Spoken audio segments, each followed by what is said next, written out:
Hello friends, welcome back. আবার ফিরে আসলাম নতুন এক বিনাস কথা বলো সোনু সুদের ফাতে মুভির দ্বিতীয় ট্রেলার নিয়ে। মুভির দ্বিতীয় ট্রেলার লঞ্চ করে সেই ট্রেলারটা তো সবাই আপনারা দেখে ফেলেছেন। আপনাদের কাছে কেমন লাগলো অবশ্যই কমেন্টে মতামত জানিয়ে যাবেন। আমার কাছে ট্রেলারটা কেমন লাগলো, প্রথম ট্রেলার থেকে ভালো লাগলো না খারাপ লাগলো তা জানতে হলে ভিডিও শেষ পর্যন্ত দেখতে হবে। ভিডিওটি শুরু করার আগে আপনারা যারা যারা আমার চ্যানেলটি সাবস্ক্রাইব করেন চ্যানেলটি সাবস্ক্রাইব করবেন, কারণ আপনার একটা সাবস্ক্রাইব আমাকে পরবর্তী ভিডিও বানানোর জন্য আগ্রহীত করে।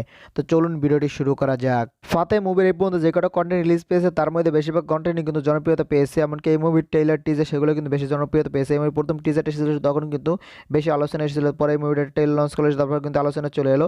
এমনকি পরবর্তী এই মুভি আবার দ্বিতীয় ট্রেলার লঞ্চ করলে দ্বিতীয় ট্রেলারের মাধ্যমে এই মুভিটা কবে রিলিজ পাবে সেই ডেটটা জানানো হয়েছে।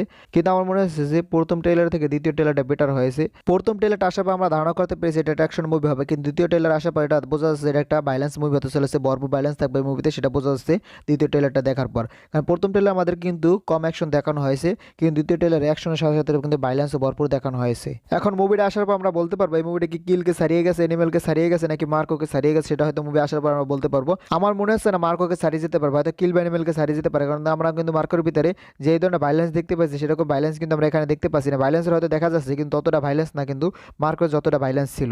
মার্কোকে ছাড়াতে পারুক আর না পারুক, কিন্তু আমার মনে হচ্ছে গল্পটা হয়তো সেমই হতে চলেছে, মানে গল্পটা কিন্তু একটা ইমোশন নিয়ে হয়তো গল্পটা হবে। কারণ মার্কোকে কিলে আমরা এনিমেলে কিন্তু প্রত্যেকটাই কিন্তু একটা ইমোশন নিয়ে কিন্তু গল্পটা এগিয়েছে। হয়তো এখানে সেরকম কিছু হতে চলেছে, হয়তো ইমোশন থাকবে গল্পের ভিতরে, ইমোশন না থাকলে তো গল্পটা আগাতে পারবে না।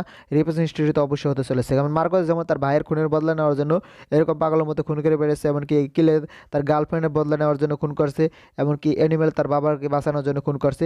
প্রত্যেকটা মুভির কিন্তু গল্প সেমই, মানে জনরা সেম, গল্প সেম না, গল্পটা আলাদা আলাদা, কিন্তু প্রত্যেকটা মুভির পিছনে ইমোশন আসি, মানে প্রত্যেকটা গল্পের পিছনে ইমোশন আসি।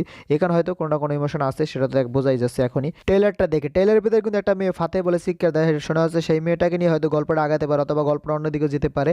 আমি তো বলতে পারবো না গল্পটা কেমন হতেছে, আর ধারণা করতেছি গল্পটা হয়তো এরকম হতে পারে, অথবা অন্য কোনো ধরনের হতে পারে, কারণ এটা মুভির জগৎ, এটা বিভিন্ন ধরনের গল্প হতে পারে, যার যার কিন্তু ভীষণকে দেখানো হয় মুভির মাধ্যমে। এখন দেখা যাক এখানে পরিচালকের ভীষণ কি, মানে এখানে কিন্তু পরিচালক কিন্তু সোনু সুদ নিজে। এখন সোনু সুদের চিন্তা ভাবনা কি সেটা হয়তো আমাদেরকে দেখাবে মুভির মাধ্যমে, সেটা দেখার জন্য আমাদেরকে 10 জানুয়ারি পর্যন্ত অপেক্ষা করতে হবে। 10 জানুয়ারি এই মুভিটা আসতে চলেছে থিয়েটারে। ভিডিওটা কেমন লাগলো অবশ্যই কমেন্টে জানিয়ে যান। ভিডিও যদি ভালো লাগবে শেয়ার করবেন, সবাই ভিডিও দেখতে পারে। ভিডিও শেষ পর্যন্ত থাকার জন্য অসংখ্য ধন্যবাদ। টেল দেন টেক কেয়ার, দেখা হবে নেক্সট ভিডিওতে। ততক্ষণ ভালো থাকুন, সুস্থ থাকুন, বাই বাই।